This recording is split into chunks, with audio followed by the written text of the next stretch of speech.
시청자 여러분 안녕하십니까? 한상재입니다. 지금부터 2024년 5월 31일 5월 마지막인데요. 금요일 한상재와 함께하는 인도네시아의 자연이 그리워 방송을 시작하겠습니다. 어제 하루 우리나라는 최태원 SK 회장에게 법원이 노태우 전 대통령의 딸 노소영에게 이혼 위자료를 지불하라는 항소심 판결이 나와서 화제가 되었습니다. 이제 대법원 법리심사만 남아있다고 하는데요.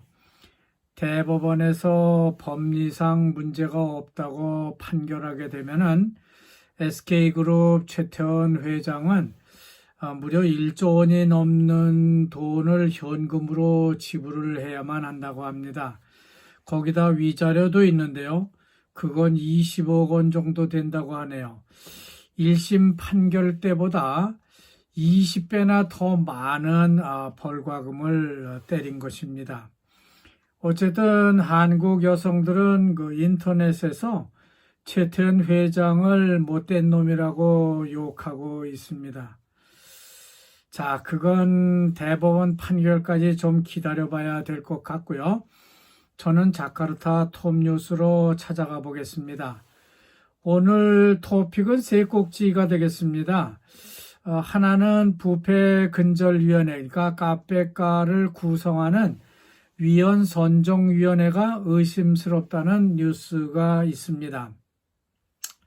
조코위 대통령이 2024년부터 2029년까지 카페카의 임무를 수행할 그 위원을 임명하기 위해서 위원회를 구성했다는 얘기입니다. 부패근절위원회, 카페카의 지도자 후보 선정위원회와 감독위원회 그 9명의 위원을 임명하고 있는 겁니다. 하지만 이들이 국민의 신뢰를 받는 인물들을 배출할 수 있을지 그거는 의심스럽다는 의견이 많이 나오고 있습니다. 아주 비판적으로 보고 있는 것 같습니다. 하여간 카페카 위원회는요, 베페카페, 그러니까 금융개발감독청에 모하마드 유스프 아테라는 분이 국장을 맡아서 이끌고 있고요. 부원장은 이베베 반둥공과대학 총장인 아리프 사트리아가 맡게 되어 있다고 합니다. 그리고 나머지 7명은 빼빼아테카 금융거래보고분석센터 이반 유스티아 반다나라는 소장이 맡고요. 또 베우에멘의 그 나완넬리 그리고 재무부의 아니죠. 그러니까 베우에멘의 나완넬리라는 분은 그 베우에멘 부, 그러니까 그게 하나의 미니스터이기 때문에 그 부의 재무 위험관리 담당 차관이라 그럽니다. 그분이 맡았고 아흐마드 에라니 유스티카 부통령 사무국장, 그리고 법무부 법률인권정책 전략국장 안백이 맡았고요. 패널의 세 사람은 안다라스 대학의 그 법대 형법 전문가인 더픽 라후만이 맡았고, 국제투명성기구 TEI라고 하는데요. TE의 관리위원회 레즈키 스리보가 맡았다고 합니다. 이게 몇몇을 제가 이름을 부르고 그 약자를 소개를 드리는데 혹시 참고가 될까 해서 약자를 한국말로 바꿔본 겁니다. 자, 이런 면면을 보면요, 아태 위원장 외에도요, 정부위원회에서 4명의 위원은 그 이반이라든지 나왈, 베우에멘이죠, 알마드, 그 다음에 안백, 이렇게 4사람이 정부에서 나왔고요. 그리고 카페 제이카 위원회가 옛날에는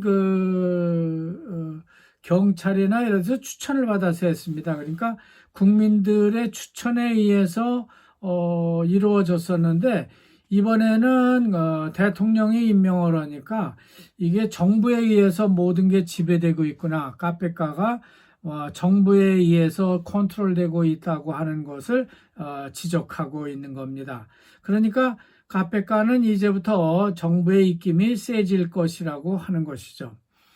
자, 오늘 사진 토픽 뉴스는요, 자카르타 교통 대란 사진입니다. 어제 아침 출근 시간에 끄마요란 쪽으로 가는 끄마요란 라마 쪽으로 가는 길이죠. 잘란 찔레둑 라야, 그러니까 거기에 교통 혼잡이 대단하다고 하는 고발성 기사가 나왔습니다. 이곳에 파이프를 매설하고 있는 모양인데요. 그 공사 때문에 이렇게 막히고 있는데 뭔가 자카르타 시 당국에서 적절한 조치를 취해줘야만 할 것 같다 하는 그런 지적을 하고 있는 겁니다. 그리고 세 번째 톱 뉴스 제목은요, 정치적인 내용이 가득 찬 대법원 판결이란 제목입니다. 무슨 말이냐 하면은 인도네시아 대법원이요, 가루다당, 그러니까 파르타이 가루다가 그 후보자 연령 제한 방식, 그러니까 후보자의 연령을 계산하는 방식을 변경해 달라고 요청을 하자마자 대법원은 그 요청을 3일 만에 받아들였다고 하는 겁니다. 좋다, 뭐 그렇게 하자고 하는 것이죠. 그러자마자 그린드라당은 즉시 자카르타 시장 선거에 조코위 대통령의 둘째 아들 깨성 빵아랩이죠. 깨성 빵아랩을 부시장에 출마시킬 것을 거론하고 나왔습니다. 그러니까 이게 다 짜고 하는 것 같기도 해요. 그린드라당은 조코위 대통령의 큰아들 기브란이 연령 제한 문제에 봉착해서 어렵게 되자 어떻게든 통과를 시켜서 브라보 대통령의 러닝메이트로 부통령에 당선된 바 있습니다. 이제는 조코위 대통령의 둘째 아들을 자카르타 시장 후보로 나서고 있는 부디 사트리오 찌완도노, 그러니까 부디 사트리오의 그 러닝메이트로 자카르타 부시장의 둘째 아들을 입후보할 계획을 갖고 있다고 하는 겁니다. 브라보는 기브란을 내세워서 한번 재미를 보더니요, 이번에는 깨성 빵에랍을 내세워서 자카르타 부시장 자리를 넘보고 있는 겁니다.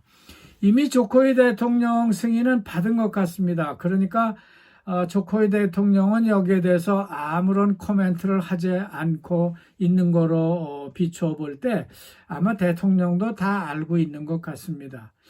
만약에 이런 식이라면요, 조코위 대통령의 그 사위인 현 메단 시장도요, 북부 스마트라 주지사로 나갈 것이라고 하는 얘기가 있는데 그것도 주지사가 후보를 할 것 같고요.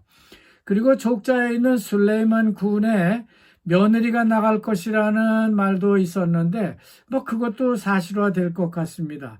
결국 인도네시아 정치권은요, 우려했던 대로 조코위 대통령의 왕조 시대의 국가를 만들겠다는 것으로 풀이할 수 있다고 하는 겁니다.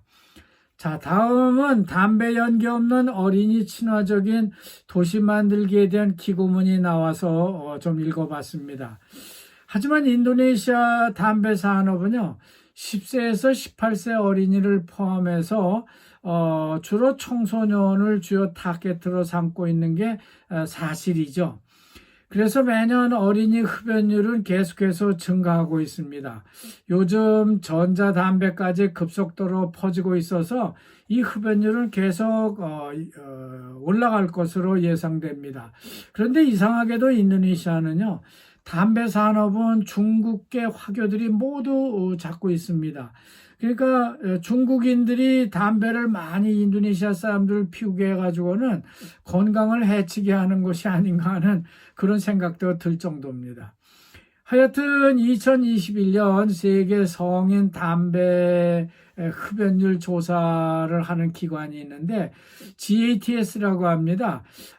거기 데이터에 의하면은 13세에서 15세 청소년 흡연율이 19.2% 증가한 것으로 나타났다고 합니다.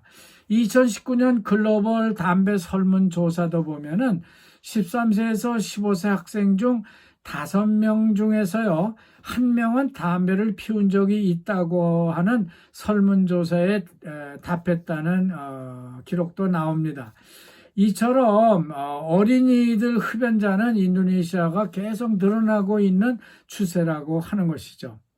참 문제입니다. 인도네시아 어린이는 뭐 담배를 아주 어린 초등학생들도 담배를 피니까 뭐라고 말을 할 수가 없는 그런 나라가 되겠습니다. 자, 끝으로 지방 뉴스 하나를 보고 넘어가겠습니다.